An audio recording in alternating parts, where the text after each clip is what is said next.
বন্ধুরা আসো আজকে একটা কসুরলতির রেসিপি করি। কসুরলতি ভাজবো, ভালো করে পরিষ্কার করে কাটি কুটি নিছি, আমি ধুয়ে নিচ্ছি। ধুয়ে দিয়ে আমি সব এই যে রসুন ছাইলে নিছি। আমার কড়াই গরম হয়ে গেছে, তেল দিয়ে দিচ্ছি। তেল গরম হয়ে গেছে, কসুরলতি দিয়ে দিচ্ছি।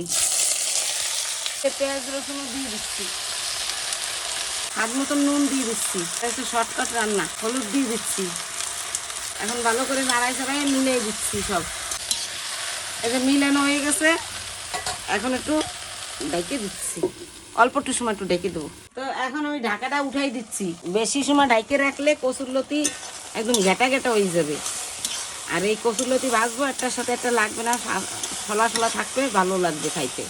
তো এই যে আমার কসুরলতি ভাজা হয়ে গেছে, দেখো কত সুন্দর হয়েছে। পেঁয়াজ টিয়াজ রসুন টসুন সব একসাথে ভাজা হয়ে গেছে। এখন আমি এই যে নামাই নিচ্ছি। ভাজা হয়ে গেল। তোমরা কি করবা, শুকনো শুকনো করে ভাত দিয়ে মাখায় খাইয়ে নেবা সুন্দর করে। দেখো ভালোই লাগে। মাছ তরকারি নাই, এ নাই ও নাই, দেখো মাছ তরকারি না হলেও এ দিয়ে ভাত খাওয়া যাবে। তাই এরকম ভাবে তোমরা খাইও, খাইয়ে দেখো ভালো লাগবে। ধন্যবাদ।